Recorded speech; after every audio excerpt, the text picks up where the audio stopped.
और हमारे साथ जुड़ गए हमारे दोनों खास मेहमान। जी राजा रमन है वरिष्ठ पत्रकार हमारे साथ, और कोलकाता से जुड़े हैं अशोक मल्होत्रा यहाँ पर है हमारे साथ, पूर्व क्रिकेटर। अशोक जी, ऐसे थाली में सजाकर जीत कोई देता नहीं है किसी को, लेकिन कोलकाता ने बिल्कुल वैसा ही किया बेंगलुरु के साथ।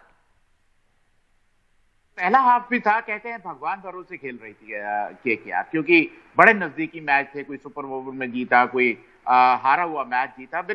अभी तक विश्वास नहीं जताया जहां तक केकेआर का सवाल, क्योंकि अगर किंग्स 11 पंजाब इतनी नीचे थी और केकेआर ऊपर थी, तो ऐसा है कि दोनों को अपनी जगह स्वैप करनी चाहिए। और मेरे को ऐसा लगता है कि केकेआर की बल्लेबाजी में बहुत निराशाजनक प्रदर्शन है, क्योंकि पिछले मैच में भी 125 पर आउट हो गए थे और इस बार 84 पर आउट हो गए। तो इसका मतलब बल्लेबाजी ना के बराबर। पहले एंड्रे रसेल रन बनाते थे पीछे, इसलिए ऊपर वालों की फेलियर छुप जाते थे, लेकिन अब ऐसा नहीं है, क्योंकि आपके पास बल्लेबाजी नहीं।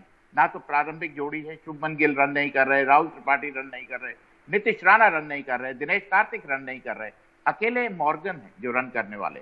तो निश्चित रूप से काफी बदलाव करने होंगे, अपनी रणनीति में बदलाव करने होंगे केकेआर को, अगर कोई चुनौती देनी है प्लेऑफ के लिए। लेकिन मेरे को जिस अंदाज से वो खेल रहे हैं, गेंदबाजी है उनके पास, लेकिन बल्लेबाजी ना के बराबर। और ऐसा लगता है कि अगर इसी अंदाज से खेलते रहे तो फिर उनके लिए प्लेऑफ में जाना काफी कठिन हो जाएगा। बिल्कुल राजा सर, यहाँ पर कॉम्बिनेशन की अगर बात करें तो टूर्नामेंट आधे से ज्यादा निकल चुका है, लेकिन कोलकाता और चेन्नई इस तरह की टीमें हैं। अब कोलकाता की बात करें, यहाँ पर तय नहीं कर पा रहे हैं अभी तक कि उनका कॉम्बिनेशन क्या रहेगा, वो सेट ही नहीं हो पाया है बल्लेबाजों को लेकर खासकर। उनकी गेंदबाजी को लेकर भी परेशानी है, क्योंकि अगर आप देखें कप्तानी मॉर्गन की कल, उन्होंने लॉकी फर्गसन जो उनके बेस्ट बॉलर रहे हैं पिछले मैच में, 3 विकेट लिए, उनको बहुत देर से ले आए। पहले आप प्रसिद्ध कृष्णा को गेंदबाजी से गेंदबाजी करवाई, फिर वरुण चक्रवर्ती से भी मेहनत किया, उसके बाद लॉकी फर्गसन को ले आए। जबकि इस पिच पर आप लॉकी फर्गसन को सीधे उतारते तो कहीं ना कहीं टीम में इतनी परेशानियां हैं। एंड्रे रसेल फिटनेस को लेके, उनके फिटनेस को लेके परेशान है, सुनील नारायण के फिटनेस को लेके परेशानियां हैं। कहीं ना कहीं केकेआर को बहुत मेहनत करनी होगी और मैकलम के सामने बहुत बड़ी चुनौती। बिल्कुल अशोक जी, यहाँ पर मोहम्मद सिराज की बात की जाए, पूरा रंग जमा दिया कोलकाता टीम ने, जिस तरह से वहां पर किया उन्होंने, कोलकाता टीम के छक्के छुड़ा दिए अपने परफॉर्मेंस से।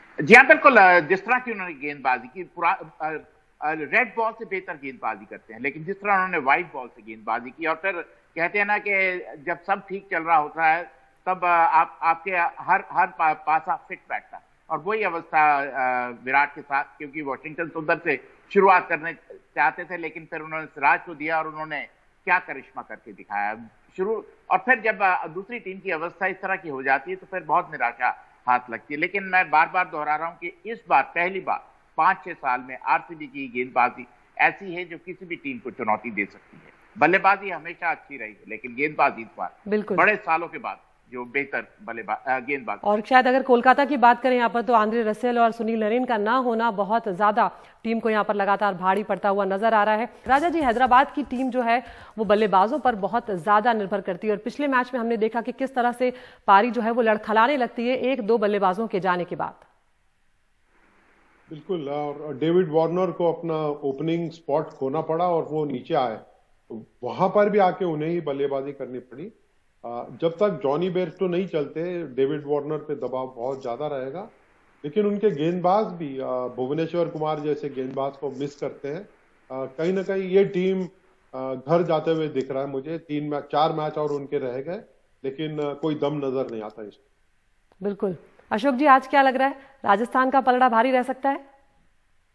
निश्चित रूप से राजस्थान रॉयल, क्योंकि बटलर का फॉर्म अच्छा लग रहा है, स्टीव स्मिथ बेहतर खेल रहे हैं, हालांकि उनमें इंप्रूवमेंट की जगह है। बेन स्टोक्स अच्छे खिलाड़ी हैं, संजू सैमसन रन बना सकते हैं, और फिर रॉबिन उथप्पा भी रन बना सकते हैं। और सबसे अहम बात, उनकी गेंदबाजी कारगर साबित हो रही है। जिस तरह तेवतिया और गोपाल ने गेंदबाजी की, तो जोफ्रा आर्चर को अच्छा साथ मिल रहा, अंकित त्यागी अच्छी गेंदबाजी कर रहे हैं। तो मिलजुल कर कहते हैं कि उनकी गाड़ी भी थोड़ी पटरी पे आनी शुरू हो गई, तो वो कहीं ना कहीं इस मैच में निश्चित रूप से फेवरेट कहे जा सकते। बिल्कुल, और कम से कम बार बार मुझे एक ही बात का अफसोस होता है कि जब मैं डिस्कशन आप लोगों के साथ कर रही होती हूँ तो एकदम एक तरफा मैच हो रहा होता है। कम से कम कल हम ऐसा डिस्कशन करें कि मैच जो है थोड़ा रोमांचक रहे, कुछ तो मजा आए देखने में, वरना हमेशा ये एक तरफा मैच सजा कर जब दे दिया जाता है थाली में इस तरह से जीत को, तो मजा नहीं आता मैच देखने में। बहुत शुक्रिया आप दोनों मेहमानों का यहाँ पर। जी अशोक जी, कुछ कह रहे हैं आप? देखिए यही आईपीएल का रोमांच। बिल्कुल। आईपीएल इसी तरह खेला जा रहा है, और इसीलिए कहते हैं ना, एंटरटेनमेंट है। बिल्कुल। चलिए, बहुत शुक्रिया आप दोनों मेहमानों का हमसे जुड़ने के लिए। कल मुलाकात आदिति, होगी। थोड़ी बहुत लॉटरी भी आजमा लो, अच्छे मैच मिलेंगे आपको। सर अभी वो सीखा नहीं, वो भी सीखना पड़ेगा लगता है। बहुत शुक्रिया आप दोनों का।